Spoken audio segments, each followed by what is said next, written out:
Hi guys. So recently it's the 20th anniversary of Quake 1, so I've been playing through that game. I'll probably do a bit of a retrospective on that one as well. But I was kind of inspired as well to get Quake 2 up and running. And I've had it off the old disc for a while, but it was never running properly. And with the Steam sale, I've managed to get it for a couple of pounds. So I tried to get that up and running on OpenGL, and it didn't really work because everything was too dark and weird, and the resolution wasn't right.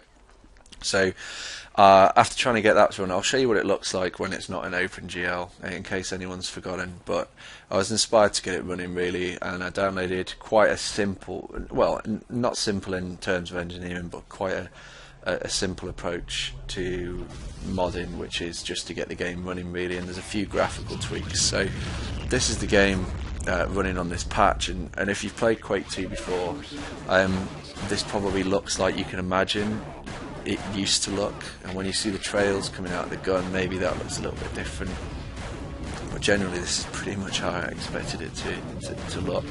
It's not. I'll show you what it looks like in a minute. But so this is the first mission of Quake 2, and if you never played Quake before, or if it's kind of drifted out of your head, which I seriously doubt would be the latter, basically there's no real plot. There's a little bit more in Quake 2 than there is in Quake 1, but you're basically a marine and you've been stranded on this sort of planet with these enemies called the Strogg, which are pretty much like zombie machine robot guys, and you just got to keep killing them.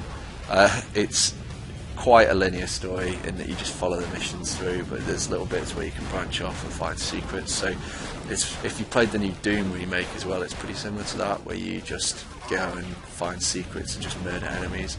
The beginning's pretty slow going. You can get a shotgun at the start and shoot, and in a second I'll put in a cheat code and get all the weapons just to have a blast through. But this is the basic premise of the game. It's pretty fast moving. The movement's super fluid on it as well, but I'll talk about that a little bit more in a minute. And then you've got these sort of little stages where you make your way to an elevator, and then it takes you to the next section. So this is what Quake 2 looks like if you don't have the patch, and it's a little bit brighter because when I was running it in OpenGL it just was pitch black, so I couldn't do that. So this is what Quake 2 looked like. This is what it is in my brain, and you can see here I've got the crosshair on, and the pixels of blood that come out are a little bit more square than they are before when I was been playing it. But the explosions are the coolest things ever. They're like little mushroom clouds that come flying out. You can turn that off on that mod that I was talking about, but I left them on. So pretty basic looking game, but this is probably the basis of every first person shooter that you've ever played, especially things like Call of Duty, which pretty much rips off the Quake 3 engine, which is just the development of this. This is all the exact same section of the first map. I kind of like the pixelated graphics a little bit more because they seem a bit sharper when you can see the actual enemies, but overall the lighting and things are just absolutely nowhere near. Anyway, so I'm running to the end of this map now. I'll shoot these guys. One of the things that I spotted when I started playing this back through is, back in the day it was all about doing it on Nightmare or the hardest difficulty, but it's actually massively more satisfying to stick it on easy or normal and just one hit these guys. So blasting on one of the cheat codes, give all, in the console there, this first shotgun, I think this is still on normal, this. So the first shotgun just tears into pieces, but this super shotgun is what this game is all about. It's the most satisfying thing in the world. It's just full sprint, run all the time, get really close, one shot, and just absolutely blast these guys to pieces. Machine gun that you get in this map just on the left is probably one of my favourite guns. I always like the lack of sort of fire shooting out the end of the weapons in this. I felt it was kind of weirdly realistic, but not, in that it was this sort of hyper-aggressive, violent world where people blow up into chunks of meat and stuff, but the weapons kind of have the right kick and lack of flame shooting out the end. Maybe it's a technical limitation, but I don't know. Either way, it's immensely satisfying. So it's just an absolute blast flying through these starting levels. Some of the later ones get more complicated, and I feel a little bit with Quake 2 that it's a better game than Quake 1 by a massive margin in my opinion. Visually it's not as exciting, but the way that the map is actually set out and you can kind of move into different environments is far more fun to play through more than once. I can still remember these maps on the back of my hand, being a little teenager, thinking this is the coolest thing that's ever happened. So these explosions might look super weird to you now, but they proper sort of, I'm fond of them anyway. So you got your rocket launcher, had the minigun before, which is an absolute monster. This gun here, the grenade launcher, if you've never heard this in game, you need to just get this sound and just listen to it on repeat forever. I don't know if you noticed the shadows there with this patch, it's pretty cool. This gun I kind of liked when I was first playing it and into my sort of Star Trek-y shooting laser things, but oh man, I hate this gun. It just seems laggy and crappy, but the animations are just outstanding as well. The roll and the rotation of it, and this guy's ducking. I totally forgot that used to happen. This is the coolest thing ever, because this is like back in the 90s when Eraser was out and Arnold Schwarzenegger was shooting railguns through people. It's so cool.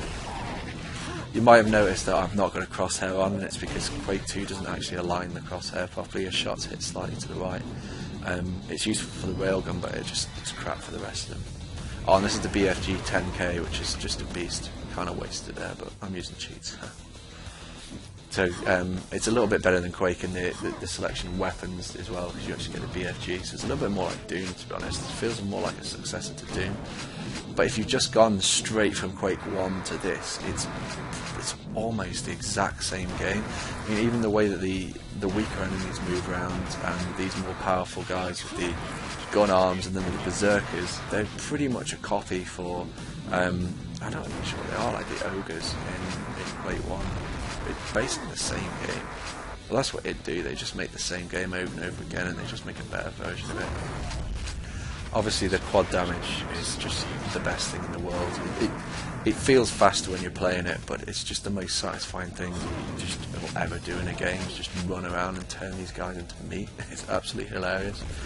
Anyway, right, I've rambled for enough now. If you've got the ability to buy this game and run it, you will need to download some mods, but the Ultimate Quake mod, if you want to play a similar sort of version of the game like this, probably it's the version you imagine in your head now if you played it before, it's totally worth it. It's free. I'll put the link in the description if you need it, and it'll install and extract itself, and all credit to the guy or girl or group of people who made it, because it's just made this game so much more playable without going full retro.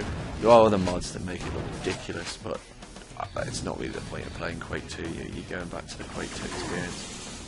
So it's totally worth checking out. I'll put a retrospective up for Quake 1 as well, in case you've never seen that. The only thing that Quake 1 has over this is definitely the sense of the world. I mean, being more mature now and going back, it's probably one of the most unique looking games I've ever played.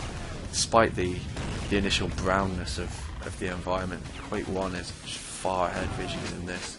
But you know, there's merits to this. It's still got that creepy, weird, robotic future, sci-fi mixed with just extreme violence, which is properly appealing if you grew up in the 90s watching Alien 2. Anyway, thanks for watching. I hope it's inspired you to have another go with Quake 2, because man, I love this game. I'm totally going to finish that this weekend.